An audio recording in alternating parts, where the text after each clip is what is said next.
Hey everybody, today we are going back to the basics. A video for all of you out there who might be jumping into video or photography for maybe the first time, and perhaps you're a little overwhelmed with the choices or the cost of what's available on the market. Plus, there are more than a few guys and gals like me who are, let's say, adding to the cacophony of opinions about what you should or shouldn't be buying.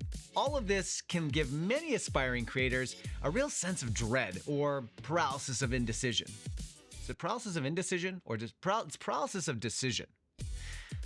The story of choosing your first good entry-level camera includes not just what your opinions are, but context for these opinions. One camera, for example, might do 10-bit 422 video and another may not. And okay, so what does that even mean and why should I care? In this video, I am going to compare the brand new Sony ZV-E10 Mk II with some other similar price models that I have on hand. I may not advocate for one camera or another, but they do a really great job of telling you the full story. When you understand your options, then you feel far less overwhelmed and the choice for you becomes much more clear. And with that, let's take a look at our lineup. First up is the newest kid on the block, the Sony ZV-E10 Mk II, and from Canon, we also have the R50. And finally from Nikon, we have the Z30. We'll also talk about the Sony A6700 and the Nikon Z50 from time to time, for those who can stand to extend their budget just a little bit. I want to start by introducing you to 5 core concepts that we're going to look at in this video, and the first of which is going to be ease of use. This one should always be the priority. If you struggle to figure out how to use your camera or you find yourself intimidated by it, well, then you have a non-starter and an overpriced paperweight. Image quality means different things to different people. And for the record, every new camera from the major brands and at this price point will deliver excellent image quality. What makes one better than another, of course, will be discussed further in this video. Audio quality obviously isn't a concern for photographers, but it's a big deal for video. Whether you're a vlogger or recording interviews, concerts, or anything else really, audio quality becomes much more important than video quality. But the design of most cameras would never actually indicate that. And this point creates a real dividing line where some cameras triumph and others disappoint. Value is the primary objective of entry-level cameras. Give the user the most for the least, but sometimes savings can be costly. If your budget opts you out of some key features, which you'll outgrow in say 6 months or a year, then did it even really provide the value that you were after? A great entry-level camera should hold its value for 4 to 5 years, which also means that you can upgrade in a few years, but keep that first camera as a B cam, and then it would integrate really nicely with your A cam footage. Lens options are really an addendum to value and longevity. Having limited options for lenses may have you spending more money or settling on less desirable focal lengths. The more options, the more you can grow with your camera and the more precise you can be with what you're shooting. Okay, with that, let's dive in. Okay, starting with ease of use. This is the biggest one because the best tech in the world doesn't serve you if you don't know how to use it. Ease of use means a lot of things. Everything from the shape of the camera, the button layout, to learning the menu system, or being adaptable to different environments or different situations. And so we're going to start with the design and the layout. One of the biggest advantages of these cameras is the intentionally user-friendly design. They all have fully articulated touchscreens, making it super easy to frame your shots, whether you're in front of the camera or behind it. The button layout is not extensive, which is a plus here. You don't really want to feel overwhelmed. What new users won't notice, but experienced users will, is that the buttons on the Sony E10 camera are small and flush with the body. It lacks the embossed tacticity of professional cameras. And I don't think this is something that new users are going to be troubled by in really any way. But if it's a B camera to say an FX30, then it would take some sort of mental rewiring when switching between the two bodies. The R50 is slightly better, and the Nikon really offers the best button feel of them all. And finally, if you're willing to spend a bit more, the Sony A6700 gives you the more standout buttons. These cameras are completely customizable, allowing you to remap buttons and dials to whatever really makes the most sense to you, or to match the functionality of your, say, other cameras. Nikon Z30 really is the closest to a pro body, offering front and back adjustment dials, whereas Canon only offers you a front dial. And then Sony is only offering you a rear one.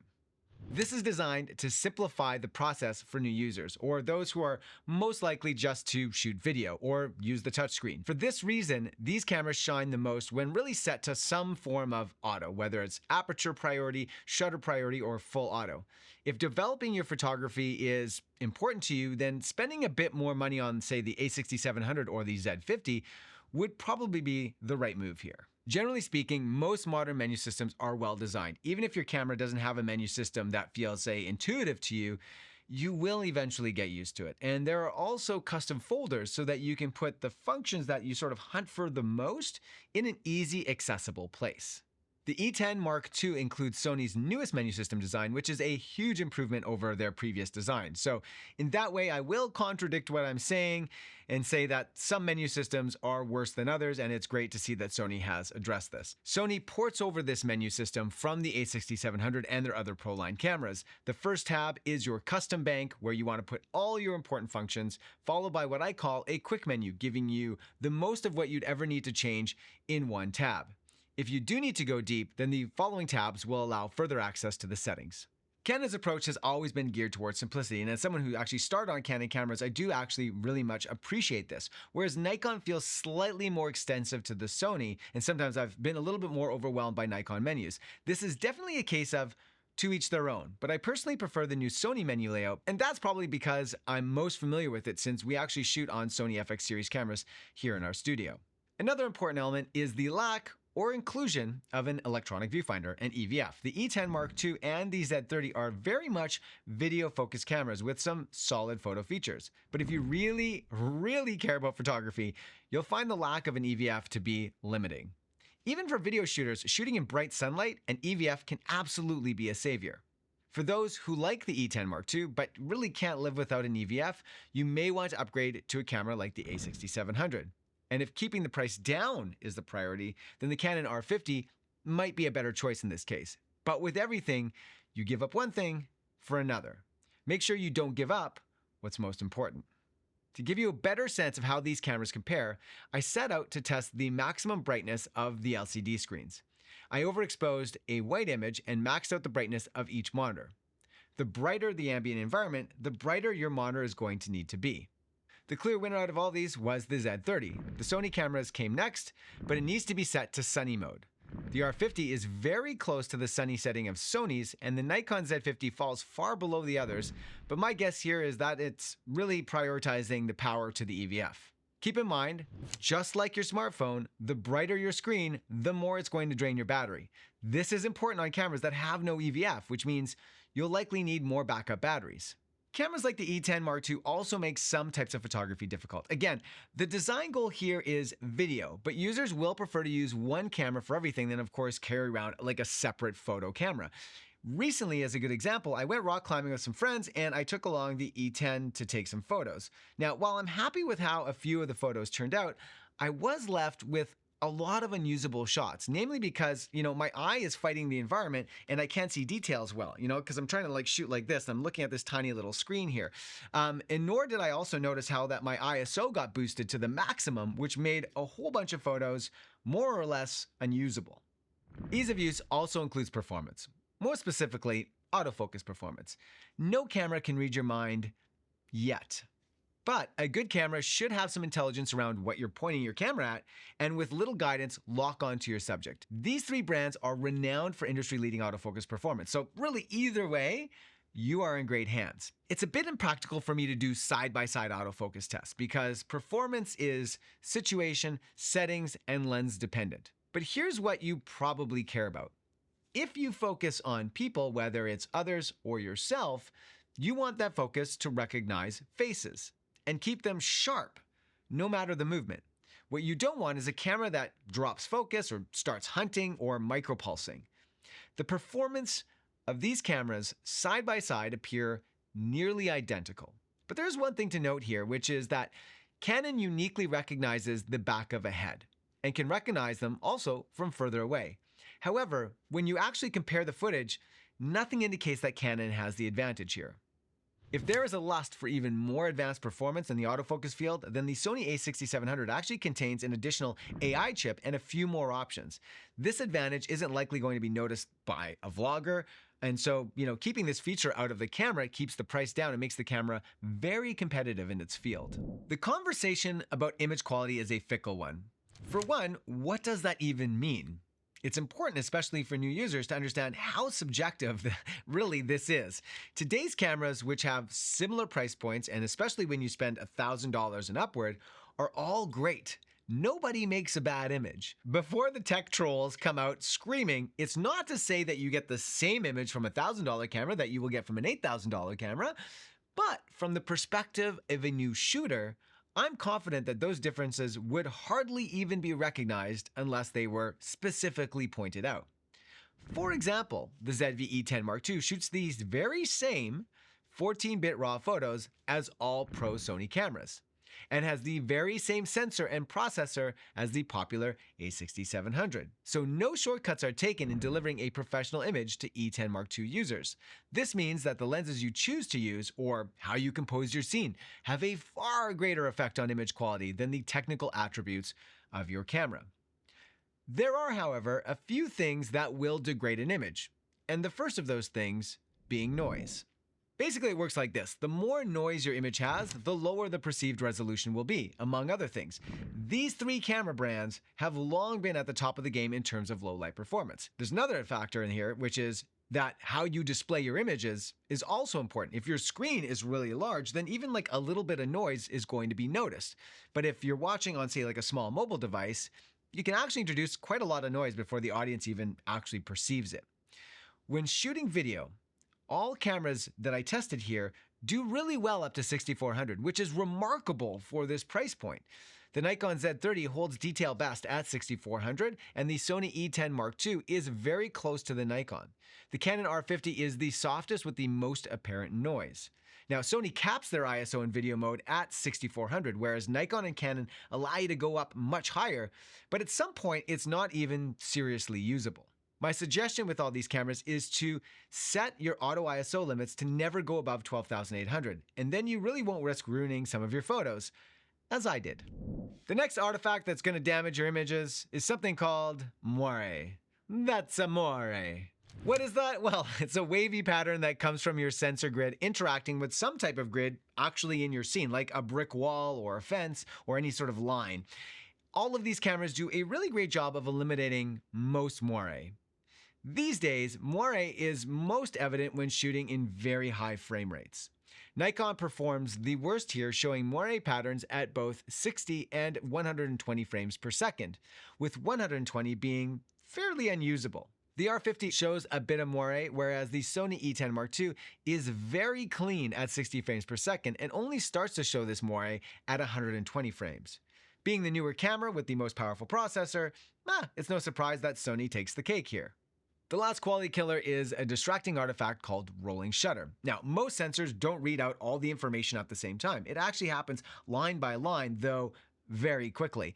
If it doesn't read out quickly enough, though, you get this sort of wobble or slant to the image as you pan. The goal is to have a video image with the least amount of rolling shutter artifacts.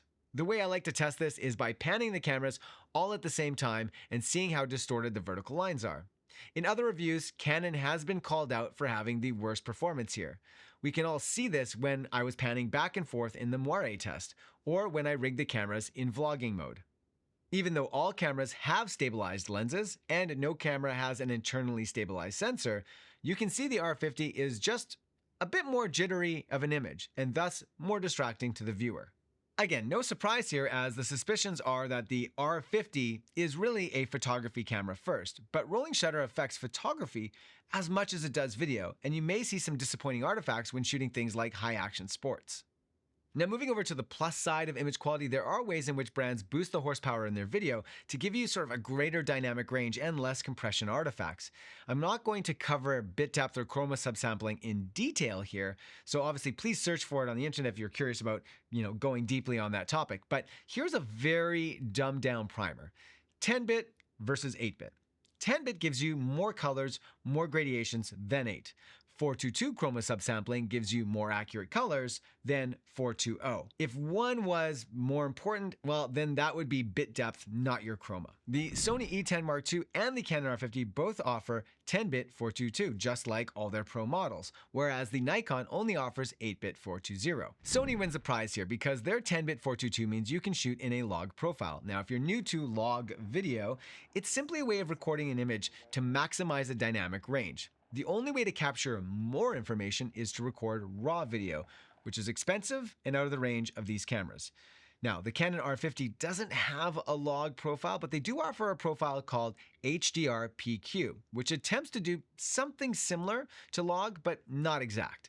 In both of these cases, the image you record is not the one you'll display. You will have to convert or grade these in your edit phase, and that means you'll have to have appropriate software and learn a new skill. Nikon's take is more, what you shoot is what you upload.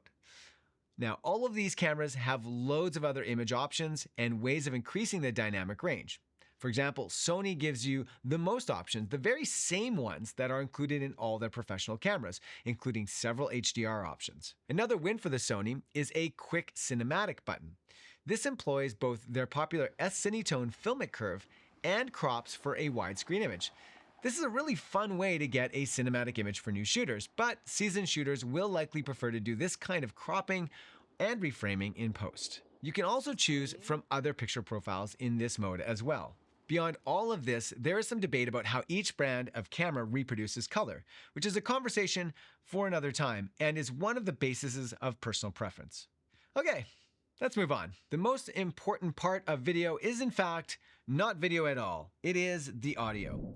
You may not choose to use the audio your camera recorded, but if you ever do, bad audio will make your video unwatchable. So much time and conversation is given to video quality on the internet, in these kind of videos, that new users often don't even consider audio. And if the sound is distorted, windy, distant, or muffled, it can really be challenging for the audience to stay engaged. Listen, I've turned off more than a few videos because of bad audio. So how do you capture good audio? Well, on the very basic level, it starts with a good on-camera microphone.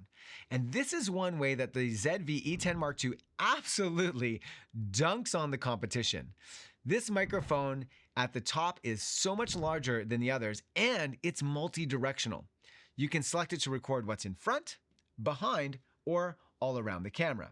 Now, to demonstrate the differences between the onboard audio quality of all these cameras, I'm going to read my favorite quote from the photographer Saul Leiter so that you can hear the difference. I think I've said this before many times, that photography allows you to learn to look and see. You begin to see things that you had never paid any attention to. And as you photograph, one of the benefits is that the world becomes a much richer, juicier visual place. Sometimes it's almost too unbearable. It's too interesting. And it isn't always just the photos you take that matters. It is looking at the world and seeing things that you never photographed that could be photographs if you just had the energy to keep taking pictures every second of your life. It should be clear here that Sony kicks everyone's butt. It almost actually sounds like I'm using a condenser mic on that camera. Nikon's voice frequency setting really does a good job of eliminating lows and highs, focusing just on the frequency range of the human voice, but then makes the voice sound sort of distant.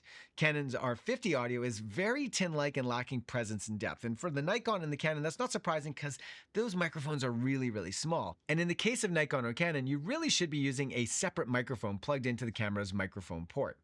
And while we're on that topic, this is another way that Sony also triumphs because it can also use Sony's XLR K3M audio module, bringing high quality digital audio and pro audio tools to your videos.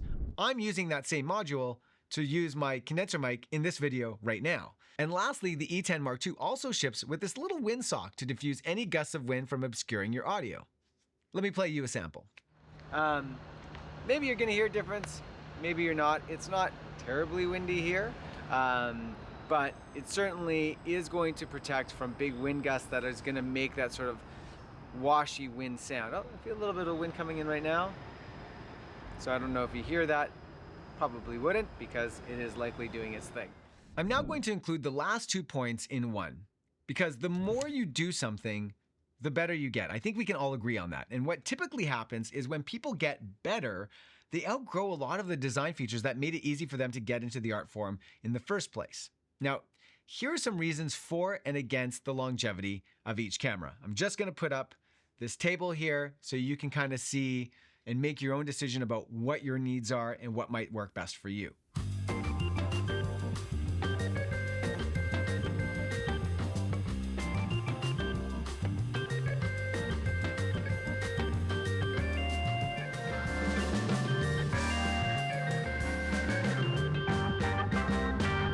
And with that, I'd like to part with some advice. If video is your main goal, then for me, the Sony ZV-E10 Mk II is the clear winner across the board. The E10 Mk II is the best value unless you want to focus on photography. Certainly the lack of an EVF will frustrate you at some point. If you can afford to spend a bit more money, then going up to the A6700 does give you an EVF and a few other advanced features, but you're going to lose that wonderful on-camera microphone. Nikon is good at everything, but not amazing. Though its tactility wins out over everyone else. It is the only one that doesn't feel like an entry-level camera. Sometimes how the camera feels in your hands beats everything else. Now, videographers will appreciate the brighter screen of the Z30, and photographers will likely prefer the EVF of the Z50. Moving over to the Canon R50, it's really your best value photography camera. Its only Achilles heel is the rolling shutter, which may negatively affect that final image. This will almost certainly never be a concern for portrait, travel, or landscape shooters, and the lightweight design makes it a bit easier to carry with you, though some may see it as the least robust build of the three. And that is it for today. Thank you so much for watching, and as always, please subscribe to this channel for more great videos like this, and comment in the comment section below because the algorithm would love you for it, and so would we. As for me, for now, I'm out. Peace.